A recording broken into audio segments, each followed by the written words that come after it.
Assalamualaikum warahmatullahi wabarakatuh. Perkenalkan, nama saya Alifia Sisya Rahmawati dengan NIM P27242024 110.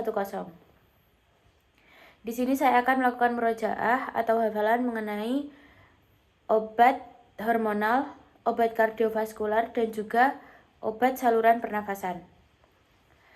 Yang pertama, obat hormonal adalah kelompok obat yang bekerja menyeimbangkan dan mengatur fungsi hormon tubuh. Yang pertama, ada golongan thyroid drugs. Contoh obatnya ada levothyroxine dan liothyronine. Obat itu digunakan untuk terapi hipotiroidisme, menggantikan hormon tiroid yang kurang. Efek sampingnya bisa berupa jantung berdebar, sesak nafas, dan kelelahan. Penggunaannya harus hati-hati karena levothyroxine dapat berinteraksi dengan antidepresan dan antikoagulan. Yang kedua ada obat perangsang ovulasi sintesis seperti clomifen dan letrozole. Fungsinya untuk merangsang ovulasi, terutama pada wanita dengan PCOS atau gangguan kesuburan. Efek samping yang sering muncul yaitu sakit kepala, hot flash, nyeri dada, dan gangguan penglihatan sementara. Selanjutnya, somatostatin dan analognya seperti lanreotid dan okreotida. Obat ini menekan sekresi hormon pertumbuhan, digunakan pada kondisi akromegali atau tumor endokrin. Efek sampingnya yaitu nyeri perut, pusing, kembung, dan gangguan kadar gula darah. Oleh karena itu, perlu pengawasan kadar glukosa selama terapi. Selanjutnya adalah gonadotropin seperti HCG, FSH, menotropin, dan lutropin alfa. Obat ini berfungsi merangsang pematangan sel telur atau sperma dan digunakan untuk terapi infertilitas. Efek sampingnya bisa berupa nyeri perut bawah, kembung, bahkan sindrom hiperstimulasi ovarium. Kemudian ada agonis GnRH, contohnya gonadorelin dan triptorelin. Fungsinya untuk terapi kanker prostat dan amenore. Efek sampingnya berupa ruam, pusing, reaksi alergi berat seperti anafilaksis. Kemudian golongan estrogen, contohnya estradiol, estropipad, dan esterified estrogen. Obat ini digunakan untuk terapi pasca menopause dan gangguan menstruasi. Efek sampingnya berupa nyeri payudara, keputihan, dan risiko stroke. Antibiotik seperti amoxicillin dapat menurunkan efektivitas dari obat tersebut. Berikutnya ada kontraseptif hormonal seperti norgestrel, medroksiprogesteron, dan etinilestradiol.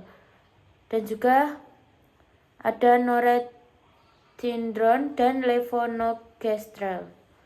Fungsinya mencegah kehamilan dengan menghambat ovulasi. Efek samping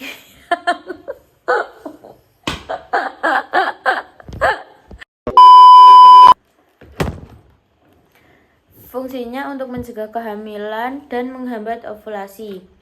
Efek samping yang umum itu adalah mual, nyeri payudara, gangguan menstruasi, dan risiko pembukuan darah.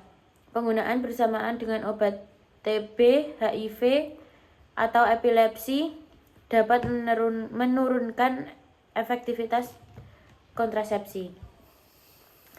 Lanjut, ada obat androgen dan steroid anabolik seperti testosteron dan nandrolon. Obat ini digunakan untuk terapi hipogonadisme atau meningkatkan massa otot. Efek sampingnya yaitu jerawat, hipertensi, pembesaran prostat, dan gangguan hati.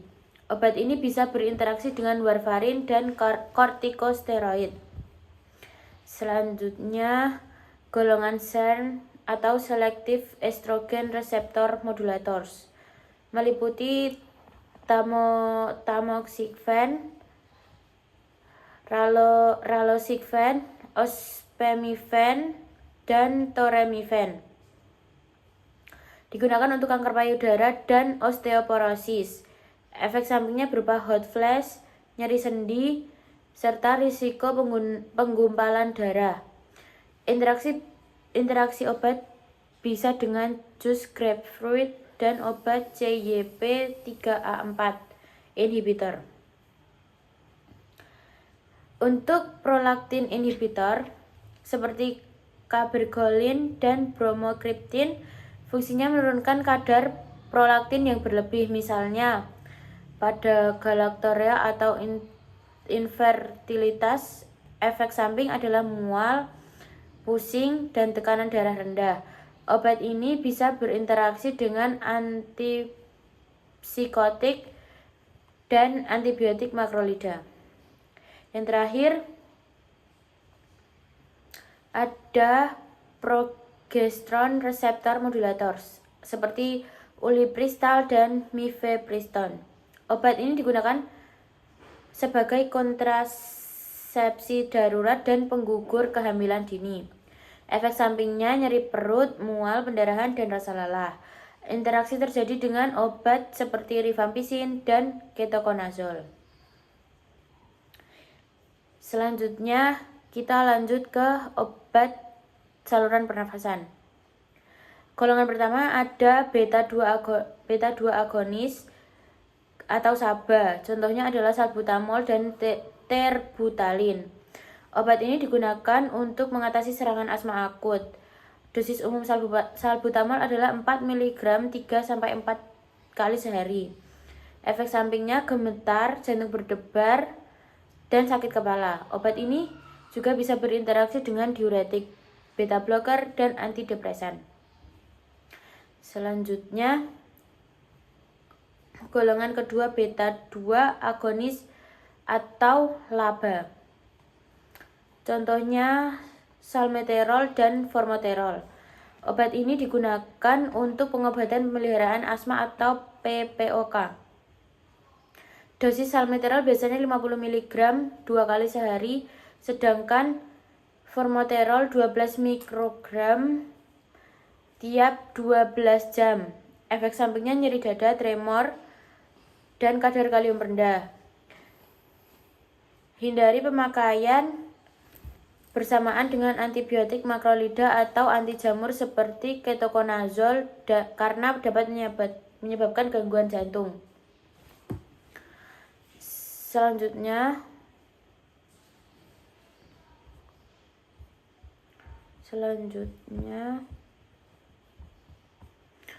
tiroid mengatur hormon tubuh, ovulasi stimulan, bantu kesuburan, somatostatin turunkan hormon pertumbuhan, gonadotropin dan GnRH untuk reproduksi, estrogen dan kontraseptif untuk keseimbangan hormon wanita, androgen untuk pria, SERM untuk kanker payudara, prolaktin inhibitor turunkan hormon ASI, dan progesteron modulator untuk kontrasepsi darurat. Sedangkan untuk saluran pernafasan, salbutamol bereaksi cepat dan salmeterol bereaksi lama. Selanjutnya ada obat kardiovaskular. Terdiri dari beberapa jenis yang bekerja meningkatkan kontraktilitas jantung atau mengatur keseimbangan cairan tubuh. Yang pertama, dobutamin termasuk simatomimetik inotropik yang diberikan secara intravena dengan dosis awal 0,5 hingga 1 mikrogram per kilogram per menit. Dapat dinaikkan hingga 20 atau bahkan 40 mikrogram per kilogram per menit. Dengan efek samping mual, sakit kepala, dan risiko aritmia, terutama pada pasien sensitif terhadap sulfit. Selanjutnya, dopamin juga merupakan inotropik yang diberikan melalui infus dengan dosis awal 2 hingga 5 mikrogram per kilogram per menit. Dapat dinaikkan sesuai kondisi hingga 50 mikrogram per kilogram per menit. Efek sampingnya antara lain pusing, nyeri dada, sesak nafas, dan reaksi alergi, serta tidak boleh digunakan bersamaan dengan MAO inhibitor. Selanjutnya ada hidroklortiazid, termasuk diuretik tiazid yang membantu mengurangi retensi cairan, diminum dengan dosis 25 hingga 100 mg per hari. Efeknya bisa berupa pusing, ruam kulit, hipokalemia, dan sebaiknya tidak dikombinasikan dengan litium atau NSAID karena meningkatkan risiko toksisitas. Sementara itu, digoxin merupakan glikosida jantung yang meningkatkan kekuatan kontraksi jantung dan menurunkan laju denyut dengan dosis awal 750 hingga 1500 mikrogram dan pemeliharaan 125 hingga 250 mikrogram per hari. Tetapi penggunaannya perlu hati-hati terhadap tanda-tanda toksisitas seperti mual, muntah, aritmia, dan gangguan penglihatan. Serta interaksi berbahaya dapat terjadi jika golongan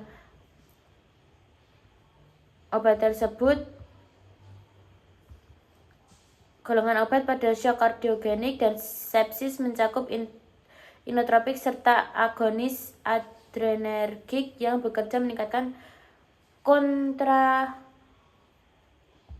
kontraktilitas dan tekanan darah. Selanjutnya, inamrinon merupakan inotropik fosfodiesterase inhibitor yang digunakan untuk gagal jantung kongestif dengan dosis awal 0,75 mg per kilogram intravena, diikuti infus 5-10 mikrogram per kilogram per menit. Efeknya dapat berupa pusing, hipotensi, dan aritmia. Milrinone juga termasuk inotropik dengan efek vasodilator, diberikan dosis awal 50 mikrogram per kilogram selama 10 menit. Dilanjutkan infus 0,375 hingga 0,75 mikrogram per kilogram per menit. Namun penggunaannya jangka panjang dapat meningkatkan risiko aritmia berat, sehingga perlu pemantauan jantung terus-menerus. Selanjutnya, epinefrin adalah agonis alfa dan beta adrenergik yang digunakan untuk keadaan darurat seperti anafilaksis dan shock kardiogenik dengan dosis 0,3 hingga 0,5 mg intramuskular atau subkutan di paha luar dan dapat diulang setiap 5 hingga 10 menit. Efeknya meliputi jantung berdebar, tremor, pusing, dan mual. Sementara itu, norepinefrin digunakan untuk meningkatkan tekanan darah pada shock berat dengan dosis 8-12 mikrogram per menit. Dan efek sampingnya terdapat berupa nyeri dada, pusing, serta denyut jantung tidak teratur. Obat ini tidak boleh digunakan bersamaan dengan inhibitor MAO atau antidepresan trisiklik karena dapat menyebabkan hipertensi berat. Semua obat ini memerlukan pemantauan ketat terhadap tekanan darah, denyut jantung, dan kondisi pasien selama terapi berlangsung untuk mencegah komplikasi yang fatal. Selanjutnya, golongan obat antiaritmia dan antihipertensi terdiri dari beberapa jenis utama. Yang pertama, propanolol termasuk dalam beta blocker non-selektif yang menurunkan tekanan darah dan irama jantung dengan dosis umum 40 mg 2 kali sehari. Efeknya meliputi pusing, lemas, dan denyut lambat, sehingga perlu hati-hati pada penderita asma. Selanjutnya, ada amlodipin, yaitu penghambat kanal kalsium yang bekerja melemaskan pembuluh darah dengan dosis 5 hingga 10 mg per hari. Efeknya berupa kaki bengkak, pusing, dan wajah kemerahan. Selanjutnya ada verapamil, yaitu penghambat kalsium non-dihidropiridin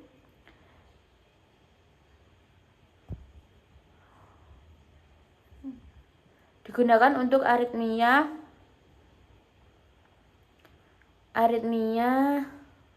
dan hipertensi dengan dosis sekitar 80 mg 3 kali sehari, namun harus dihindari pada pasien gagal jantung dan tidak boleh dikombinasikan dengan beta blocker.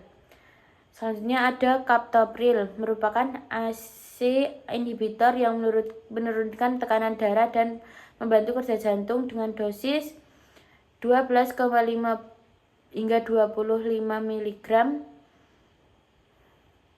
2 kali sehari. Efek sampingnya batuk kering, pusing, dan peningkatan kalium. Sementara itu, ada losartan yang termasuk penghambat reseptor angiotensin 2 atau ARB yang juga berfungsi menurunkan tekanan darah dan melindungi ginjal dengan dosis 50 hingga 100 mg per hari.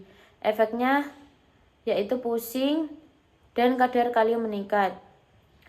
Semua obat ini perlu digunakan dengan pengawasan dokter karena dapat berinteraksi dengan NSAID, suplemen kalium, dan obat jantung lainnya. Sekian murojaah dan hafalan saya. Bila ada kurang, saya mohon maaf. Wassalamualaikum warahmatullahi wabarakatuh.